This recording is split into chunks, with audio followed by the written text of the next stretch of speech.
Good morning, all of you. Good morning, teacher. How are you all? Okay. So today is our English period. Let's start our today's period. For that, take out your voice textbook and open it. Take out page number 124. We will proceed the further exercise of chapter number 13, Tenali Raman and the Two Thieves. So students, page number 124.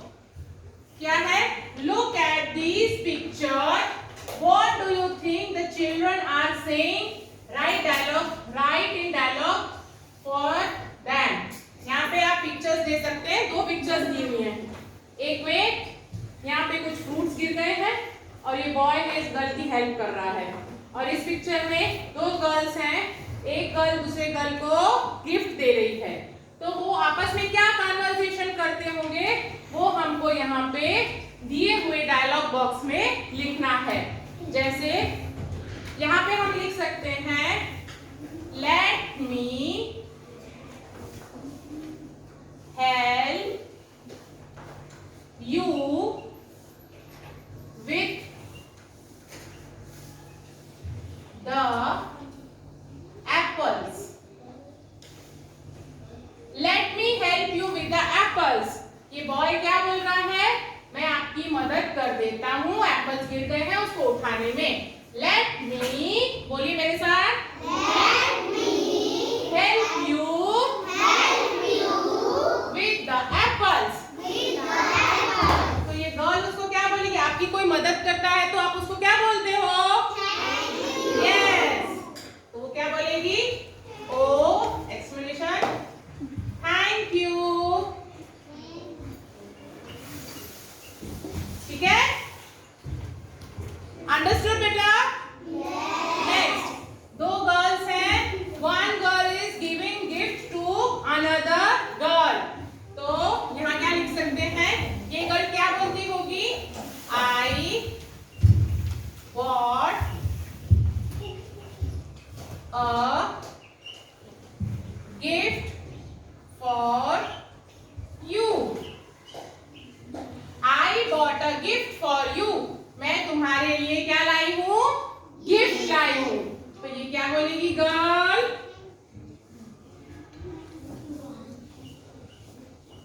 That's so sweet of you. क्या बोलेगी ये girl? That's so sweet of you. आप बहुत अच्छी हैं जो मेरे लिए गिफ्ट लाई. समझ में आया? हमने पिक्चर्स को देख के दोनों डायलॉग बॉक्स भर दिए. आया समझ में? अभी आप इसे अपनी नोटबुक में लिख लीजिए. चलिए फटाफट से अपने text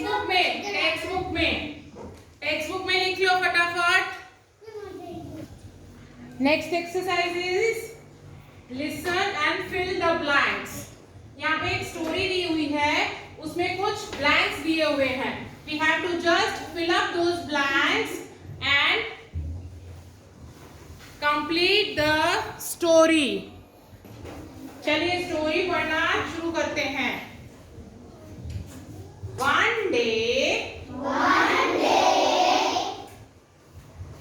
Nasruddin Hoja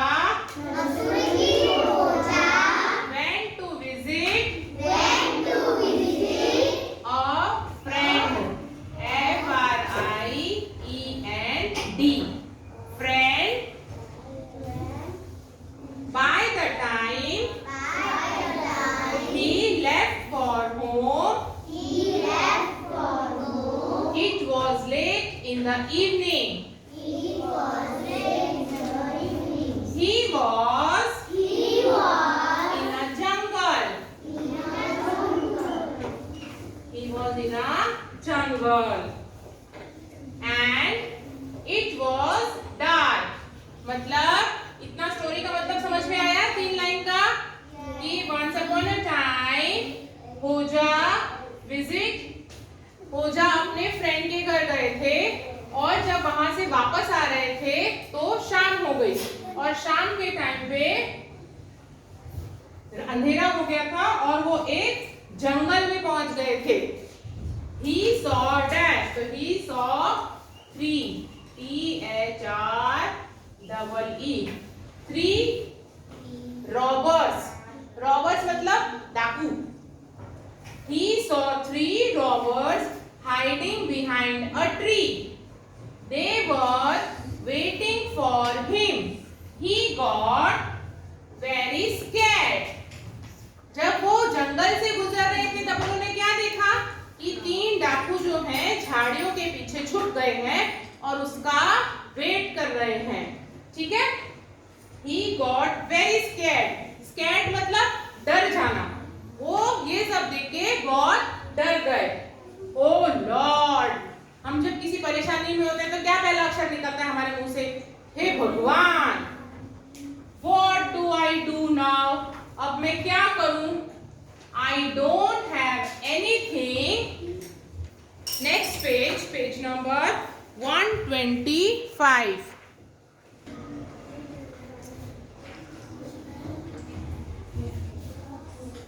I don't have anything to give them. वो क्या सोच रहे थे कि मेरे पास तो कुछ भी नहीं है उनको देने के लिए। But they will not let me go. What do I do? They will beat me up. He thought. उसको ऐसा लगा कि वो डाकू उसको मारेंगे और उससे सब सामान छीन लेंगे। पर वो तो ऐसे सोच रहा था कि मेरे पास तो कुछ है ही नहीं डाकू को देने के लिए। He quickly thought of a plan. उसने एक जल्दी से प्लान सोच लिया and went into the graveyard. Graveyard मतलब कब्र, जहाँ पे मरे हुए इंसान को दफन करते हैं ना, उसको क्या बोलते हैं? ग्रेवयार्ड। उसने एक आइडिया सोची और वहां पे एक कब्र थी, वहां पे जाके बैठ गया। He dug a pit and pretended to lie it. उसने क्या किया? एक कब्र वहां पे थी, उसमें जाके वो लेट गया और अपने ऊपर थोड़ी सी मिट्टी डाल दी। The robbers went up to him. जब डाकू उसके पास आए, Why are you lying here? और उन्होंने उससे पूछा कि तुम यहाँ पे क्यों लेटे हुए हो? Asked one robber, I died last week. तो होजा ने क्या जवाब दिया कि I died last week. पिछले हफ्ते मैं मर चुका हूँ। I was buried here. और मेरे को यहाँ पे दफना गया है। Sometimes it gets very hot in the grave. तो होजा ने क्या कहा? मुझे इस कब्र में दफना दिया गया है, पिछले हफ्ते मैं मर गया था, पर यहाँ पे मरे हुए मुझे 1 हफ्ता हो गया है। उस कब्र में है ना, मुझे बहुत क्या लगती है? गर्मी लगती है। I just came out for some air. तो मैं आज कब्र में से बाहर आया हूँ थोड़ी सी हवा खाने के लिए। The होजा replied. होजा ने ये आंसर दिया। किसको दिया? रॉबर को। The robbers did not wait for another second. They ran away. जैसे ही डाकुओं ने सुना कि वो ऐसा बोल रहा है, तो वहां पर वो 1 मिनट भी नहीं रुके और वहां से भाग गए। समझ में आया आपको ये स्टोरी? ओके। ये आपको टेक्स्ट बुक में ही फिनिश करना है, ठीक है? कुछ सेंटेंसेस दिए हुए हैं 2 लोगों के कन्वर्सेशन के, इसको हमको सिर्फ रीड करना है। जैसे एक बॉय है और एक गर्ल है। अगर आपसे कुछ मिस्टेक हो जाती है तो आप एक दूसरे से कन्वर्सेशन इंग्लिश में कैसे करेंगे? देखिए। Where is my crayons? This boy said. ये बॉय क्या बोल रहा है? Where is my crayons? Crayons मतलब आपके crayons कलर। बोलता है मेरे crayons कहाँ हैं? तो girl is replying, I am sorry, I broke it by mistake. I am sorry, I broke it by mistake. मैंने गलती से तुम्हारे crayons तोड़ दिए हैं। समझे? अगर आपसे कोई मिस्टेक हो जाती तो आप क्या बोलते हो सर? सॉरी बोलते हो ना? तो ये 2 कन्वर्सेशंस हैं। देखो क्या बोलते हैं। Where is my crayons? बोलिए मेरे साथ। Where is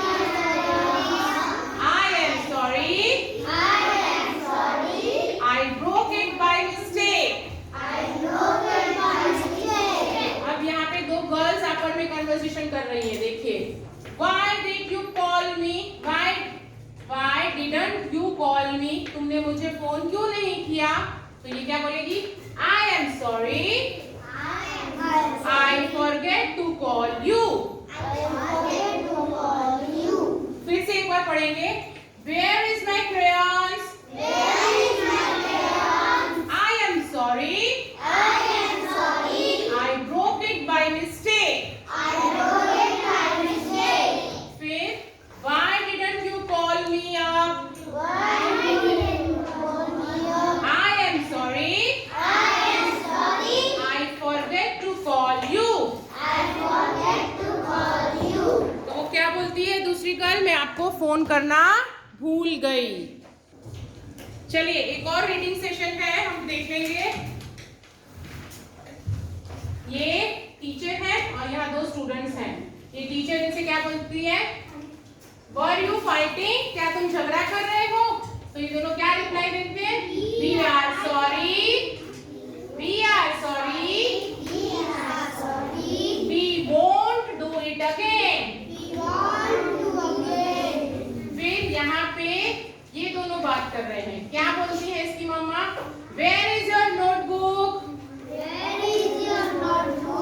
I am sorry ma'am, I forget to bring it. ये इसकी टीचर है और ये स्टूडेंट है। टीचर क्या बोल रही है, वेयर इज योर नोटबुक, आपकी नोटबुक कहाँ है, तो गर्ल क्या बोल रही है, I am sorry ma'am, I forget to bring it. ऐसे ही छोटे छोटे कन्वर्सेशन आपको भी इंग्लिश में करने हैं। जैसे जैसे आपको टाइम मिलता है इसको रीड करिए और इसको प्रोनाउंस करके बोलने की, कन्वर्सेशन करने की कोशिश करिए। ओके बच्चों, okay students, let's end up our today's session over here. This chapter is completed. If you feel any kind of difficulty, just contact me. Till then, take care of you and thank you. Bye bye.